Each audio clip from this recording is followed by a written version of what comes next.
Hello students, good morning. हम धातु रूप के बारे में पढ़ रहे थे। पिछले वीडियो में भी हमने धातु रूप के बारे में पढ़ा था। तो सबसे पहले कल मैंने बताया था आपको कि धातु किसे कहते हैं, धातु की परिभाषा क्या होती है। क्रिया का निर्माण जिससे किया जाता है उसके मूल रूप को धातु कहा जाता है, अर्थात क्रिया के मूल रूप को संस्कृत भाषा में धातु कहा जाता है। धातुएं तीन प्रकार की होती हैं: परस्मैपदी धातुएं, आत्मनेपदी धातु और उभयपदी धातु। लेकिन हमारे पाठ्यक्रम के अनुसार केवल परस्मैपदी प्रकार की धातुएं निर्धारित हैं। अब इन धातुओं के अंतर्गत जैसे कि उदाहरण के लिए आपको बताया था, पठ है, पठ माने पढ़ना, लिख माने लिखना, ये सभी धातुएं होती हैं। और संस्कृत भाषा में ये धातुएं अनेक होती हैं, लगभग 2000 से भी अधिक धातुएं मानी जाती हैं। धातु रूपों के अंतर्गत लकार की जो बात आती है कि लकार किसे कहते हैं, कि हम जो भी कार्य करते हैं कौन सी अवस्था में कर रहे हैं, कौन से समय में कर रहे हैं, जिससे हमको ये जानकारी मिलती है उसको हम लकार कहते हैं। संस्कृत भाषा में लकार 10 प्रकार के माने जाते हैं, लेकिन हमारे पाठ्यक्रम के अनुसार 5 प्रकार के लकार निर्धारित हैं। अब वो 5 प्रकार के लकार कौन कौन से थे, जो कि पिछली वीडियो में मैंने आपको बताया था। लट लकार, लट लकार का जो प्रयोग किया जाता है वो वर्तमान काल की क्रियाओं के लिए किया जाता है।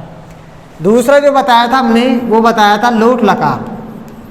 लोट लकार का प्रयोग आज्ञार्थ काल की क्रियाओं के लिए किया जाता है, जिसमें आज्ञा दी जाती है, आदेश दिया जाता है। तीसरे प्रकार का जो लकार बताया था वो बताया था विधि लकार, विधिलिंग लकार। विधि लकार का प्रयोग चाहिए के अर्थ में, प्रार्थना करने, निवेदन आदि में किया जाता है। चौथे नंबर का जो लकार बताया था वो बताया था लंग लकार, लंग लकार। इस लंग लकार को भूतकाल के नाम से जाना जाता है, क्योंकि लंग लकार का प्रयोग भूतकाल की क्रियाओं के लिए किया जाता है। 5वां नंबर का जो लकार था वो था आपका लीट लकार। लीट लकार का प्रयोग भविष्यत काल की क्रियाओं के लिए किया जाता है। तो इस प्रकार से आपको 5 प्रकार के लकार बताए गए थे। अब लकार के पुरुष भी होते हैं और इसमें वचन भी होते हैं। तो हम लकार के पुरुष के बारे में पढ़ रहे हैं कि लकार के पुरुष क्या हैं।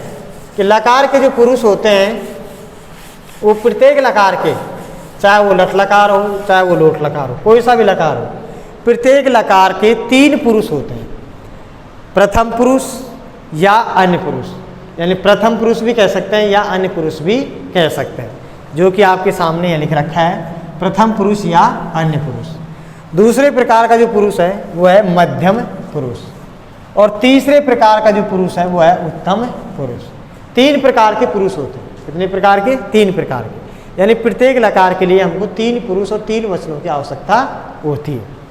सबसे पहला है प्रथम पुरुष, जिसको अन्य पुरुष के नाम से भी जाना जाता है। अब बात यह आती है प्रथम पुरुष कहते किसको है?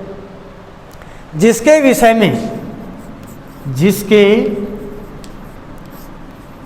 में कहा जाता है, जिसके विषय में कहा जाता है या कहा जाए, वह प्रथम पुरुष कहलाता है या प्रथम पुरुष होता है। जिसके विषय में कुछ कहा जाता है, जिसके विषय में कुछ भी कहा जाता है, वह प्रथम पुरुष या अन्य पुरुष होता है। जैसे सै पठती, तू पठत और ते पठन्ति। जिसके विषय में कुछ कहा जाता है वह प्रथम पुरुष या अन्य पुरुष होता है। जैसे कि सै पढ़ती, वह पढ़ता है, तऊ पढ़ता है, वे दोनों पढ़ते हैं, ते पठन्ति, वे सब पढ़ते हैं। तो सै पढ़ती ये हो गया आपका एक वचन, तो पठत ये हो गया आपका द्विवचन, और ते पठन्ति ये हो गया बहुवचन। इसी प्रकार से दूसरा जो पुरुष आता है वो आता है मध्यम पुरुष। मध्यम पुरुष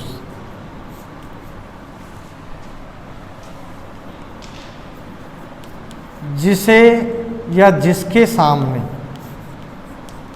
जिसके सामने कहा जाए, जिसके सामने कहा जाए, जिसके सामने कहा जाता है, जिसको कहा जाता है वह कहलाता है मध्यम पुरुष। वह होता है मध्यम पुरुष। मध्यम पुरुष, वह मध्यम पुरुष होता है। जिसके बारे में, जिसके सामने कहा जाए वो क्या कहलाएगा? मध्यम पुरुष। जिसके सामने कहा जाता है वो क्या कहलाता है? मध्यम पुरुष, जिसको श्रोता भी कह सकते हैं अपन। जैसे तुम पठसी, तुम पढ़ते हो। युवाम, युवाम पढ़ता है। तुम दोनों पढ़ते हो। तुम पढ़सी, तुम पढ़ते हो। युवाम पढ़ता है, तुम दोनों पढ़ते हो। यूयम, यूयम पठत, तुम सब पढ़ते हो। तुम पढ़सी, तुम पढ़ते हो। युवाम पढ़ता है, तुम दोनों पढ़ते हो। यूयम पढ़ता है, तुम सब पढ़ते हो। ये हुआ आपका मध्यम पुरुष। तीसरा है उत्तम पुरुष। उत्तम पुरुष जो कहने वाला होता है, जो किसी विषय में, किसी के बारे में जो